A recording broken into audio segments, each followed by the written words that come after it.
Oke, sejauh ini kita baru bisa melakukan information gathering yang cukup simpel.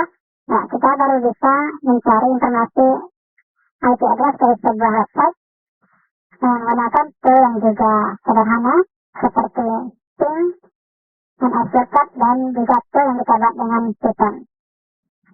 Oke, sekarang kita akan coba gunakan tool yang sedikit lebih advance dibandingkan dengan tool-tool sebelumnya. Jadi dengan tool ini kita bisa juga melihat informasi yang lebih banyak tentang sebuah target, bukan hanya IP address, bisa juga informasi misalnya seperti email address, atau physical address, atau phone number, nomor telepon, dan juga plugin-plugin yang digunakan oleh sebuah website misalnya. Oke, nah tool yang pertama kita akan coba gunakan tool yang disebut dengan whois. Oke, nah untuk menggunakan whois kita tinggal ketik whois, kemudian kita masukkan alamatnya seperti whois.dpr.go.id, tekan enter.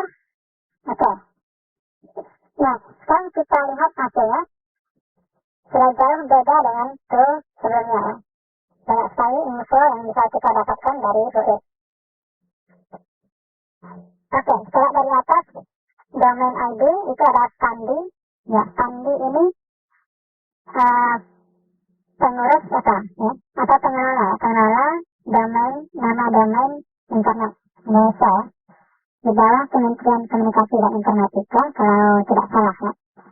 Kita lihat informasi yang lain ada juga created on, itu tanggal dibuat ada tahun 2000 dan ada juga jamnya, last update terakhir diupdate ya, tahun 2022, ada juga jamnya, ada juga expiration date. Oke, itu tanggal expirednya. Jadi lebih lengkap di sini. Sekarang lagi di bawahnya masih banyak lagi informasi seperti nama organisasi Kementerian Komunikasi dan Informatika. Ya, kemudian ada di bawahnya ada Jalan Medan Merdeka Barat nomor 9, streetnya lengkap dengan alamatnya ya. Ada kota Jakarta Pusat, Provinsi Jakarta, kode pos, kode negara, dan ada juga nomor telepon yang kita lihat di sini dan email. Oke, jadi dengan whois ini kita bisa melihat informasi yang lebih banyak dibandingkan dengan tool sebelumnya. Oke, kita coba lagi yang lain, misalnya kita coba lagi whois google.com, enter. Oke, kita lihat hasilnya cukup panjang ya, sama seperti tadi ya, lengkap domain ID, URL, expired date. Oke, tadi kontak email juga ada di sini, address complaint at apa itu ya. Ada juga nomor telepon untuk address kontak phone. Oke, di bawahnya kita lihat masih banyak lagi. Nama domain, oke, google.com. Oke, nah ini lihat ada organisasi yaitu Google LLC ya. State atau provinsi CA. CA ini apa ya? California mungkin. Country Amerika US. Admin email. Oke. Select request email form at HTTP. Ini kita bisa requestnya di sini. Oke. Jadi lebih lengkap informasi yang kita peroleh dengan whois. Oke. Dan pada konteks tertentu nanti informasi-informasi seperti ini bisa berguna ketika kita melakukan sebuah attack ya. Oke. Kemudian ada tool berikutnya yang akan kita gunakan untuk information gathering ini yang juga sedikit lebih advance lagi, yaitu web ya. Nah, dengan web ini kelebihannya kita juga bisa melihat plugin yang digunakan oleh sebuah website. Misalnya website ini menggunakan Apache server ya, atau menggunakan HTML5, JavaScript, PHP versi berapa dan seterusnya. Itu bisa kita lihat dengan menggunakan web. Oke. Nah, sekarang kita akan coba scan ke web.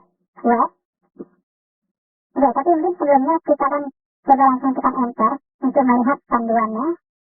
Oke, setelah kita tekan enter, kita bisa lihat banner dari web ini. Ya, bannernya keren ya. Web next generation web scanner, jadi untuk web scanner versi 055 ya. Developed by Andrew Hutton. Oke, di bawahnya ada panduan cara menggunakan web. Itu cukup dengan ketik web, kemudian masukkan action, satu aksi dan masukkan URL-nya. Ini ada beberapa aksi yang bisa kita gunakan. Oke, input file. Ada tingkat agresinya. Ada level 1 yaitu starting.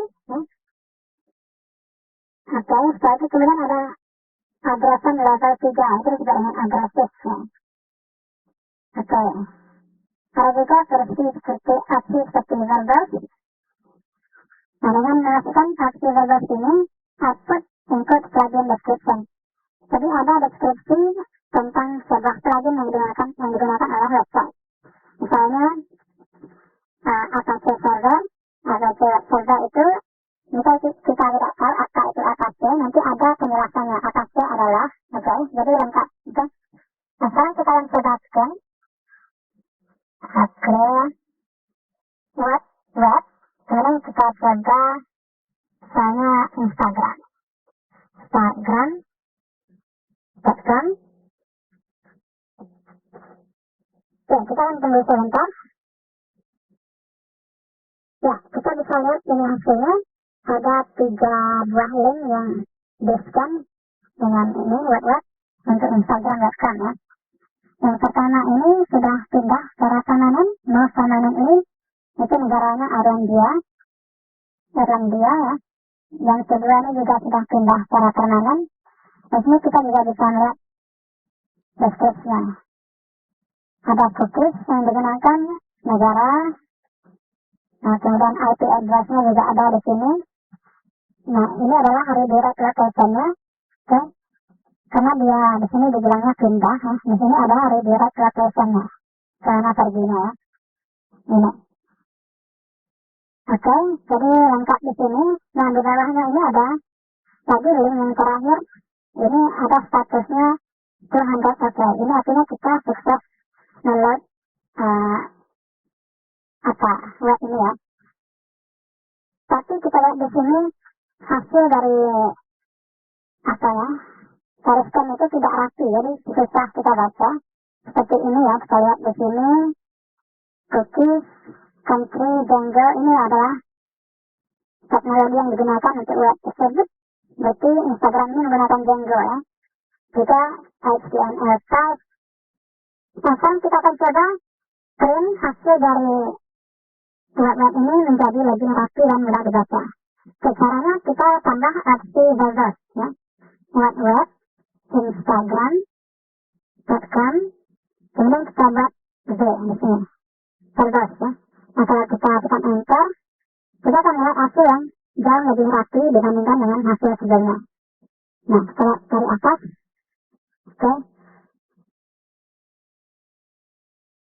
Oke. Nah, ini yang sebelumnya tidak rapi ya. Nah, ini yang setelah kita lakukan versi atau opsi verbose, hasilnya menjadi jauh lebih rapi ya. Oke. Tapi isinya sama, cuma bedanya di sini ada deskripsi tentang plugin. Nah, misalnya HTTP server ini apa? Kalau kita baca deskripsinya di sini. HTTP server header string. This plugin also attempts to identify the operating system from the server header. Oke? Jadi plugin ini juga bekerja untuk mengidentifikasi operating system dari server headernya. Oke, jadi bisa digunakan pluginnya. Ya, kita lihat link yang paling bawah ya. Oke, yang ini ya. Dan ini statusnya oke. Negaranya Irlandia. Oke. Di sini kita lihat plugin yang digunakan content language English, oke, cookies, ini dia. Kemudian dia juga menggunakan Django, oke. Nah, kalau kita tidak tahu Django, ini ada penjelasan tentang Django, deskripsi singkat ya. Django is a high-level Python web framework, jadi adalah web framework, oke, dari Python, untuk Python ya. Kemudian ini adalah website projectnya, oke. Kemudian kita lihat ini, Instagram menggunakan HTML5, oke. Open Graph Protocol, oke. Kemudian script yang digunakan adalah JavaScript ya. Oke. Banyak sekali plugin yang terdeteksi di sini yang mungkin saja nanti berguna saat kita melakukan attack ya. Sesuai dengan jenis attack yang kita butuhkan, kita akan membutuhkan informasi-informasi tertentu seperti yang kita peroleh di sini ya. Oke. Kemudian apa lagi yang bisa kita lakukan dengan web ini? Oke, kita bisa men-scan IP range atau rentang dari sebuah IP ya. Kalau kalian pernah belajar network, kalian akan ngerti bahwa IP ini ada rentangnya, ada netmask. Sekarang kita coba ketik ifconfig begini, ifconfig. Ifconfig kita bisa melihat IP address kita, inet, oke. Dan kita bisa melihat netmask, oke. Nah, netmask ini bisa kita gunakan untuk men-scan rentang dari IP address, dari sebuah IP address. Ini maksudnya, ini adalah IP address kelas C ya, kelas C yang mana angka yang berubah itu adalah angka yang terakhir, yang 3 digit terakhir ini. Sedangkan yang ini sampai sini itu tidak akan berubah ya. Jadi yang ini berubah dari 0 sampai 255. Oke, 255. Netmasknya 255. Oke. Dan ini adalah inet6. Oke, bentuk apa? Versi 6 dari IP address IP4 ini. Dan kita akan coba scan rentang dari IP address, misalnya IP address dari Instagram ya. Dan untuk yang IP address kelas C ini, dia ada kelas A, kelas B, dan kelas C. Yang kelas A itu, yang ini berubah, dari sini sampai sini berubah ya. Sedangkan yang ini tetap. Kemudian ada kelas B, yang kelas B itu dari sini sampai sini, itu tidak berubah. Sedangkan yang ini sampai sini bisa berubah dari pada tiap-tiap host ya. Dan ada yang kelas C ini yang pada umumnya kita gunakan di perangkat kita, yaitu yang dari sini sampai sini itu tidak akan berubah. Yang berubah itu ini, yang berbeda-beda pada tiap host, oke. Dan kita bisa men-scan rentangnya dari 0 sampai 255. Oke, dan rentang yang kelas C ini bisa juga kita scan dengan 24 ya, dengan 0 sampai 24. Oke, sekarang kita coba praktek di sini. Di bawah, kita lihat IP address dari Instagram tadi. Oke, Instagram. Yang ini kita copy saja. Oke, copy. Kemudian clear. Kita ketik web. Kemudian kita paste clipboard. Oke. Nah, di sini kita akan rubah 174 ini menjadi 0, oke. Karena kita akan men-scan dengan tipe C ya, dengan kelas C, IP address kelas C, yaitu yang bisa berubah itu yang angka yang terakhir saja. Jadi bisa berubah dari 0 sampai 255, oke. Dari 0, kemudian kita buat sampai 31, 13, itu sama saja karena tidak berubah. Kemudian titik 95, dan kemudian kita ketik di sini 255, oke. Kemudian kita masukkan versi aksi verbal. Oke, jadi dia akan men-scan IP address yang dari 0 sampai yang 255. Apakah kita bisa menemukan source code yang lain selain dari 174 Instagram tadi? Kita akan coba tekan enter. Oke, kita akan tunggu. Ya, banyak sekali ya. Dan sedangkan yang merah ini, yang error itu tidak ada, tidak aktif. Sedangkan yang ada informasinya ini adalah host yang aktif. Oke. Karena terlalu banyak, kita akan stop prosesnya, kita akan Ctrl C. Oke. Nah, kita lihat banyak sekali di sini ya. Oke. Ini terlalu terlalu banyak. Nah, kita lihat ini bedanya. Ini yang 22, oke. Yang 22. Yang ini sama saja, oke. Sedangkan yang ini beda. Yang ini adalah yang 22 ini aktif ya. Fun katanya, oke. Kemudian kita lihat lagi host yang lain selain yang 22. Nah, ada yang 7. Oke. Sedangkan yang merah itu yang tidak ada, yang tidak aktif. Oke. Nah, ini yang berapa? Kita lihat yang 16. Oke. Yang 16 ini apa? Oke. Yaitu United States ya, yang di Amerika Serikat. Oke, kita bisa lihat di sini plugin-pluginnya.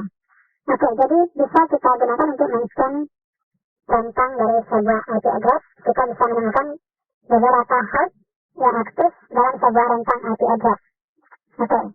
Jadi jika kalian masih bingung tentang rentang atau IP range, kalian bisa baca tentang network basic, ya, IP address, IPv4 dan IPv6. Nah, silakan di Google di internet ya. Oke, ini terlalu panjang. Kemudian ini kita clear dulu. Dengan web ini kita juga bisa simpan hasil dari scan-nya ke komputer kita. Jadi kita bisa baca kapan saja kita butuhkannya. Tidak hanya membacanya di terminal. Oke, untuk menyimpan hasilnya, kita coba lagi web instagram.com, kemudian verbose, kemudian untuk menyimpannya kita buat seperti ini, garis 2 kali atau skip 2 kali ya. Kemudian kita ketik log, kemudian verbose. Oke, sama dengan, nah setelah sama dengan itu kita masukkan nama filenya. Misalnya Instagram atau IG info tentang IG ya. Kita simpan di kita simpan di desktop dulu. Kita akan coba ini cd desktop. Oke, enter. Kemudian kita ulang lagi web instagram.com. Oke, kemudian log verbose sama dengan IG info. Enter. Oke, dia akan mengulang scan Instagram, tetapi hasilnya bisa kita lihat di desktop. Oke, sekarang kita clear. Sudah selesai, kita tekan LS, tekan F. Nah, kita bisa lihat di sini IG info. Oke. Nah, setelah kita buka desktop, atau sebelum kita buka desktop, kita bisa juga cek IG info, kita baca, dan kita bisa lihat hasilnya di sini. Atau kita bisa buka desktop, kita close dulu terminalnya. Oke, nah di desktop bisa kita lihat di sini IG info. Oke. Biasanya ketika kita melakukan aktivitas penetration testing, hasil dari scan kita itu kita simpan di sebuah file dan kita buat menjadi sebuah laporan ya. Nah, ini cara kita menyimpannya. Ya. Ini kita buka filenya. Nah, jadi bisa tersimpan, bisa kita akses kapan saja hasil scan dengan menggunakan web. Oke. Oke, mungkin untuk video kali ini kita hanya mempelajari 2 buah tool saja. Masih banyak sekali tool yang akan kita